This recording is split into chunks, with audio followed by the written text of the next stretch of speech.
North Dakota hockey opens the postseason tonight on home ice, hosting Colorado College in the NCHC quarterfinals. The best of three series between the two marks the third meeting between the clubs this year. UND notched the sweep during the regular season, claiming all four meetings. In those four wins, UND outscored the Tigers 15-5, but this one remained scoreless into the second period. UND with some big names back tonight, including Jake Sanderson, who was in Beijing with Team USA and then out with an injury. He handles to the left and spots the open shot, scoring in his first game back in action with UND. They have the lead about a minute later.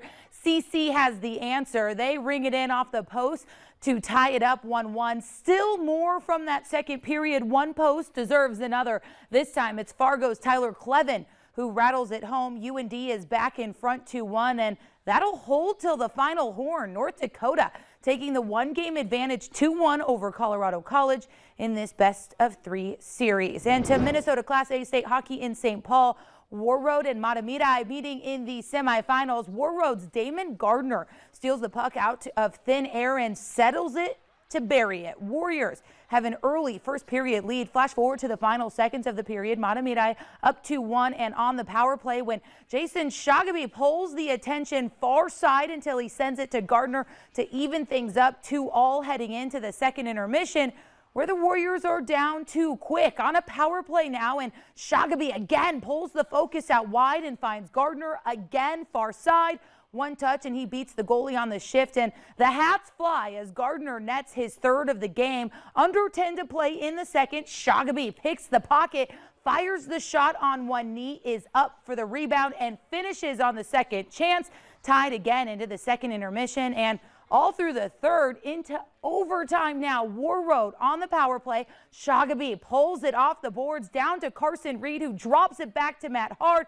Well, you saw it. He took the quick touch with the backhand to set himself up, finishing 5-hole and punching their ticket to the title game. Warroad claiming the overtime win 5-4. They'll see Hermantown in the state title game tomorrow at noon.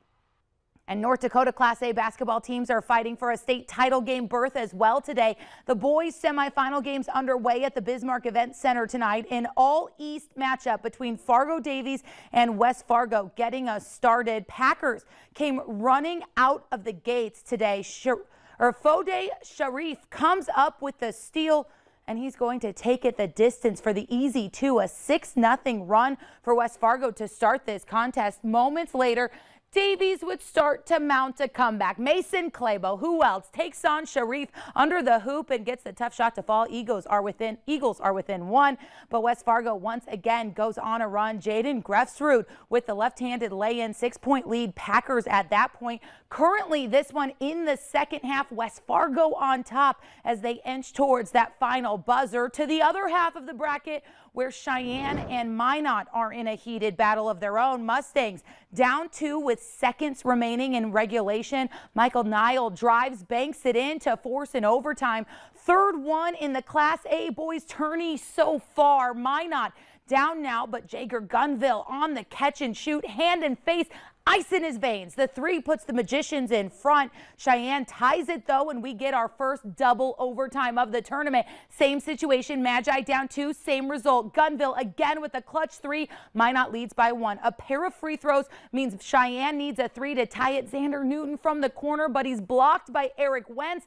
And folks, that's the buzzer. Minot advances 64-61, the final in double overtime. From the girls semifinal this afternoon, these highlights are on our website.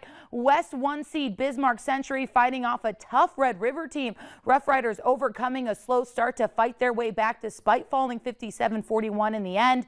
Century will see West 2 seed Minot for the state title. The Magicians with a big second half to relegate East 1 seed Fargo-Davies to that third place game. An outstanding day of action, and it only continues tomorrow. Plus MSUM men's basketball joins the party as well. I'm saying this every night, but it's been a busy night every day. You're loaded with sports. Those D2 regionals, though, starting tomorrow for the men's basketball team, MSUM in Sioux Falls. We'll have those highlights as well for you tomorrow. And Devin, our road warrior, he'll be in St. Paul to catch up with the Warroad hockey team, bringing us coverage from that one as well. So be sure and join us.